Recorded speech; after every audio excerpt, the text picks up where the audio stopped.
the heavyweight is finally in the studios with us. Hey, Obrafuor. Charlie. First off, congratulations. Thank you very, Wow. very much. Last weekend, you made history. You showed everybody out there, in fact, everyone listening to us right now, that you still got it. After how many years? 2 decades. Well, what can I say? All glory belongs to God. Wow. All glory. All glory. You're a heavy man. I'm not taking any credit. Yeah. All glory to God. Wow. I mean, anyway. So when we mentioned that you're coming through, loads of questions started flying left, right, center. Even on your own personal page, your fans. Yes. Ask this, ask that, ask this. Too many things to ask, my brother. But the first one is... Bombard me with it.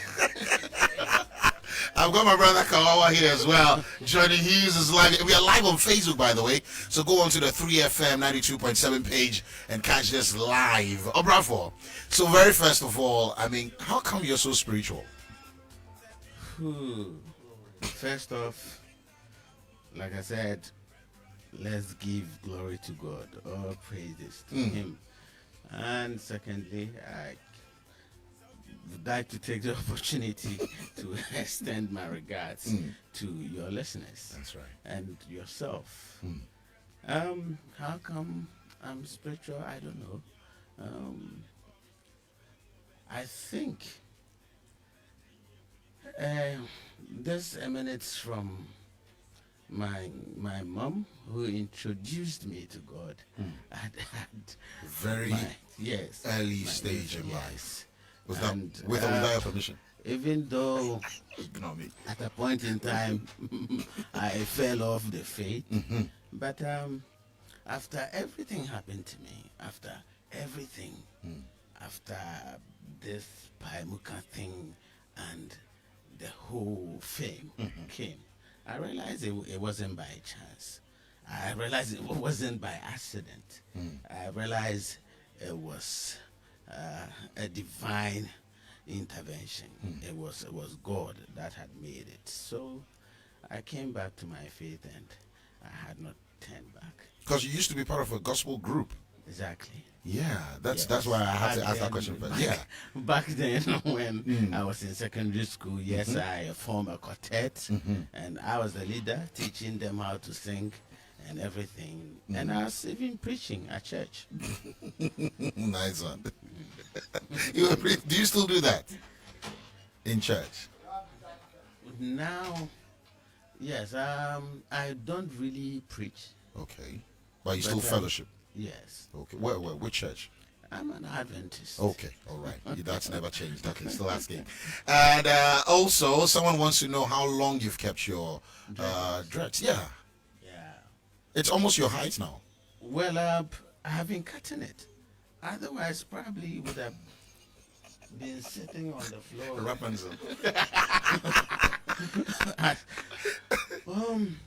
I started it almost 20 years ago. It started with a career. Yes, but then when I was recording Paimuka, I didn't have dreadlocks. Okay. I had an afro. Okay. You know, I was a Craig Mark fan. You see, back then, Craig Mark, who is late now, I was his fan. So I was wearing Craig Mark's haircut, and it was kind of bushy. And it got to a point where, after taking my bath, I was finding it difficult to comb it. And I left it, and it started locking by itself. Wow. And I said, okay, this looked good on me. And besides, I want to be a musician. Awesome. I want to be identified anywhere that I walk on this planet as Obrafuor. So let me keep this as identity. Michael Elliott Kwabna Shudako is my guest on the show today, Obrafuor. So today on the show, we want to do something different from your usual interviews. So you're going to give us, want to play the game of three. So 3 of your favorite musicians, your greatest inspiration, 3 rules coming from the rap software. You want to call it the rap gospel, according to the rap software. So something for young talents listening right now to pick up. Ones? Yes. No, any of them. So we're going to do it in a particular order. So let me start off first. 3 of your greatest influence musically. Well, I think influence. Bob Marley is one. Mm. Bob Marley is one, and Kwame Ampedu Whoa. as another. And yes, and Tupac. Interesting. That's very interesting. I've never heard this anywhere. Yeah. That Obrafuor's greatest influence musically, Yeah. it's Bob Marley, I Nana will tell you Mpedu. something. When I decided to rap, this came about when I had left home and I was living my life as a kubolo. Or call it anything you would want, as an outcast.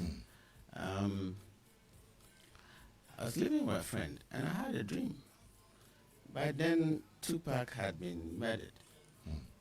And I had a dream he was alive and was telling me, if you want to do this, believe in yourself and do what you want to do. Whoa. So it tells you, even I had taken Tupac into my dreams. Yeah. Wow. And he was telling me, believe in yourself and do what you want to do. That's interesting. Yes. And then Nana Mpedu factor? Yeah, you see, growing up, my father, every Sunday, would play all the records. He had all the records. And he would play every Sunday, High Life. He would play High Life every Sunday. And so, Nana Kwame Ampedu's music became like a... It's like what's imposed on you. You know, you didn't have the choice. a ritual.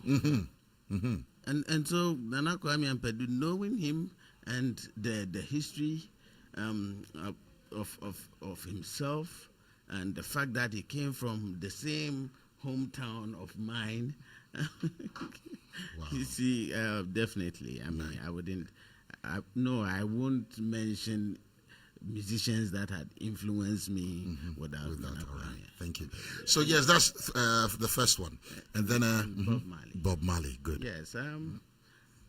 Yeah, there was reggae too. There was reggae as a part of me, even though I was the church boy. Yeah. I would always listen to reggae from any time I go around friends, because my friend, I think it was a neighbor, right, and he would always be playing Bob Marley and Kocha and the rest. So yes, I grew up to some Bob Marley stuff. All right. So let's talk about the rap gospel, according to Obrafuor, Obrafuor. For any musician aspiring listening right now, or an already established brand listening right now, what principles guided your craft all over these years? Well, I've always said that One. believe as one thing. I have never seen myself as somebody who cannot do what I'm doing. You never doubted yourself. No, I never doubted myself. And I always believed that, yes, I could do this. I wasn't a rapper, though we used to listen to hip hop back then at school, secondary school. I wanted to be a part of a clique. My friends were that type, the yo-yo type, and I was a church boy, so kind of quiet. Yeah. But then I wanted to identify. I was yes on. Yes. You know what I'm saying? So I got into hip hop. Okay. But it was after my mom passed that I got into rap. And if it weren't belief that I had in myself, I don't think I could have achieved All this. right. 2. Because I went to a friend to teach me how to rap. Wow. Yes. You did that? Yes. Ooh. A very good friend of mine back in Taifa called Quincy. I've mentioned his name many times in my story.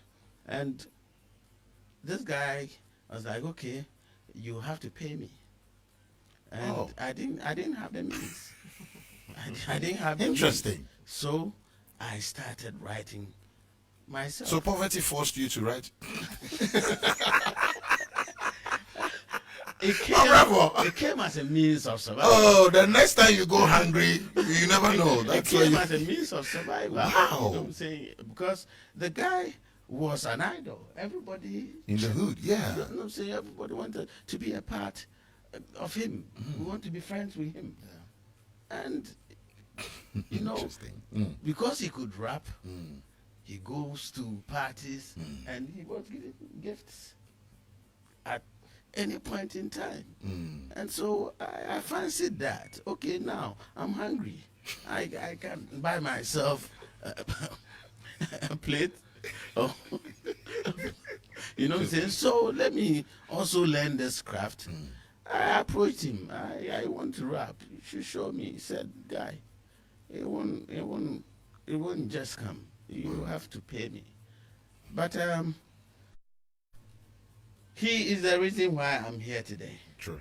True. And I want to say that even though he demanded something which was discouraging, but I took this in the right way, and I started writing on my own Okay. without any supervision. You see, and the first time he heard me, he was like, yo, we should form a group. Oh, interesting. Yeah. So believe. So believe is one. Let's do the second one. Well, I am one person that believes in the hand of God in even human affairs. Okay. Right. So I believe strongly that it is God that makes man. Yes, you can do all, but it is not by might, it is not by wisdom, it's not by strength, it is only by the hand of God. So, and therefore, I believe in prayer. all right. So clearly, that's the second rule coming from the rap software himself. For all musicians out there, this is what has kept him relevant over the years. We go to the third one. Well, I would say humility. It pays. But people say rappers are not supposed to be... Well, rappers are supposed to brag, you know? Yes. It comes with the game. You see, when it comes to rap, you can brag as much as you want in your rap. But humility, it comes with a person. Okay. It is with you. But I was lucky. I always say this. I was lucky to have come through the parents that I came through or that brought me up. Okay.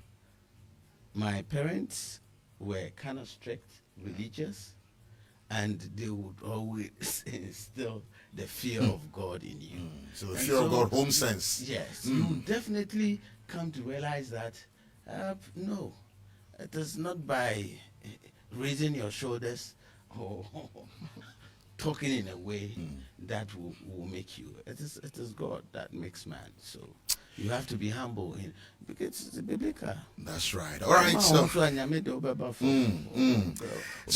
okay. So how did you keep a clean slate as a rapper in this game for that long? I mean, zero controversy. We've not had any issues with you and women. Well, I have had my your downside. Yes. But I have always said that in whatever you're doing, anything that happens to you, nobody said it will be easy.